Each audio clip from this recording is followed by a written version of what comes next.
Section 6 of Beowulf. This reading by Tad E. Beowulf, by Unknown. Translated by Francis Barton Gummere. 15. There was hurry and hest in Heorot now, for hands to bedeck it, and dense was the throng of men and women, the wine-hall to cleanse, the guest-room to garnish. Gold ray shone the hangings, there were wove on the wall, and wonders many to delight each mortal that looks upon them, though braced within by iron-clads. That building bright was broken sorely, rent were its hinges, the roof alone held safe and sound, when seared with crime the fiendish foe his flight essayed, of life despairing. No light thing that, the flight for safety, essay it who will. Forced of fate, he shall find his way to the refuge ready for race of man, for sole possessors and sons of earth, and there his body on bed of death shall rest after revel.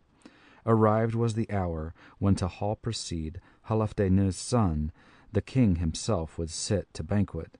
Ne'er heard I of host and haughtier throng more graciously gathered round, giver of rings.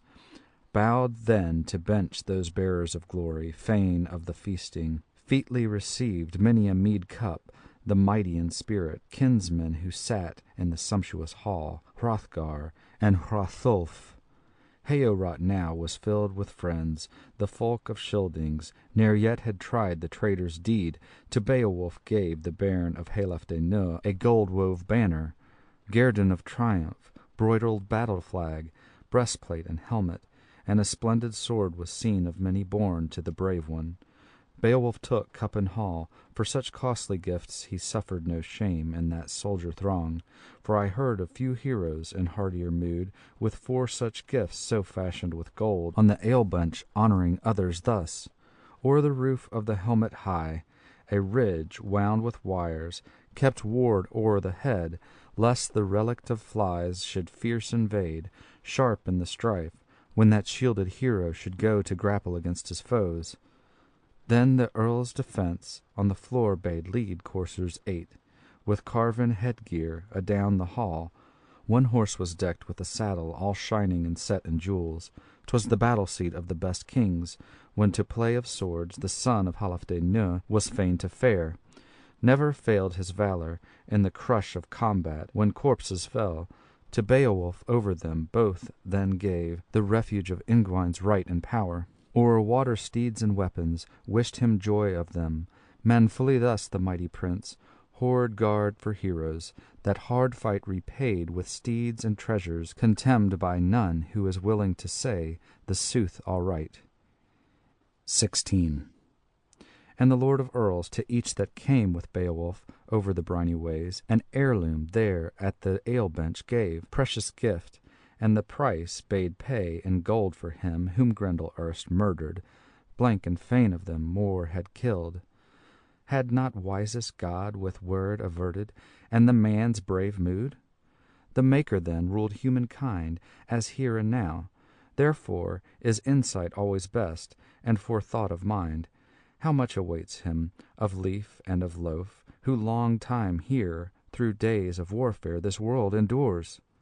Then song and music mingled sounds in the presence of Halfdane's head of armies, and harping was heard with the hero lay, as Hrothgar's singer the hall-joy woke along the mead seats, making his son of that sudden raid on the sons of Finn. Halfdane's hero, Hnaf the Scylding, was fated to fall in the Frisian slaughter. Hildebert needed not hold in value her enemy's honour. Innocent both were the loved ones she lost at the linden play. Bairn and brother, they bowed to fate, stricken by spears. 'Twas a sorrowful woman. None doubted why the daughter of Hoke bewailed her doom when dawning came, and under the sky she saw them dying, kinsmen murdered, where most she had kenned of the sweets of the world.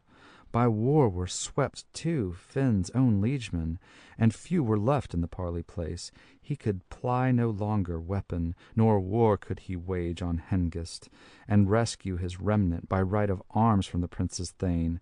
A pact he offered, another dwelling the Danes should have, hall and high seat, and half the power should fall to them in Frisian land. And at the fee-gifts Folkwold's son day by day the Danes should honor, the folk of Hengest favor with rings, even as truly with treasure and jewels, with fretted gold, as his Frisian kin he meant to honor an ale-hall there. Pact of peace they plighted further, on both sides firmly.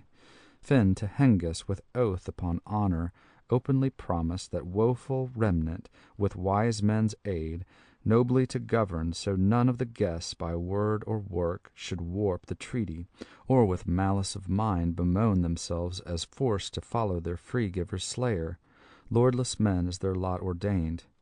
Should Frisian, moreover, with foeman's taunt that murderous hatred to mind recall, then edge of the sword must seal his doom. Oaths were given, and ancient gold heaped from hoard. Then hardy Scylding, battle-thane best, on his balefire lay.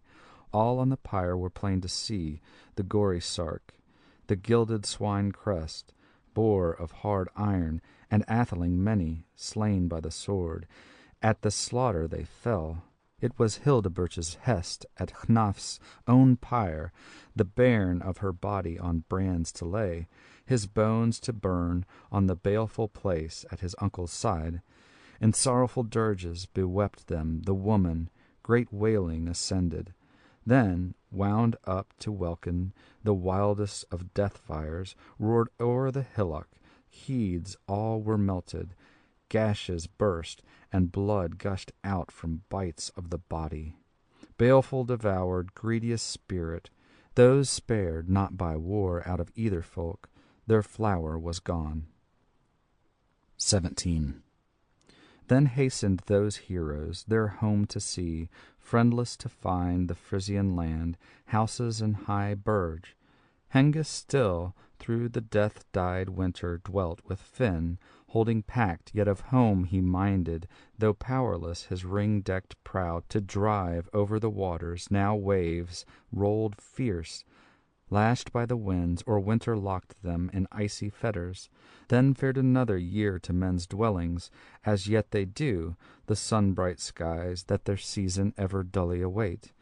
Far off winter was driven, fair lay earth's breast, and fain was the rover, the guest, to depart, though more gladly he pondered on wrecking his vengeance than roaming the deep, and how to hasten the hot encounter where sons of the Frisian were sure to be.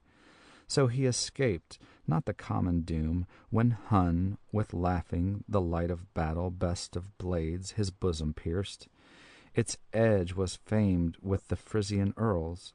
On fierce heart Finn there fell likewise, on himself at home the horrid sword death, for Guthlaf and Aslaf of grim attack had sorrowing told, from seaways landed, mourning their foes. Finn's wavering spirit bode not in breast, the burge was reddened with blood of foemen, and Finn was slain, king amid clansmen.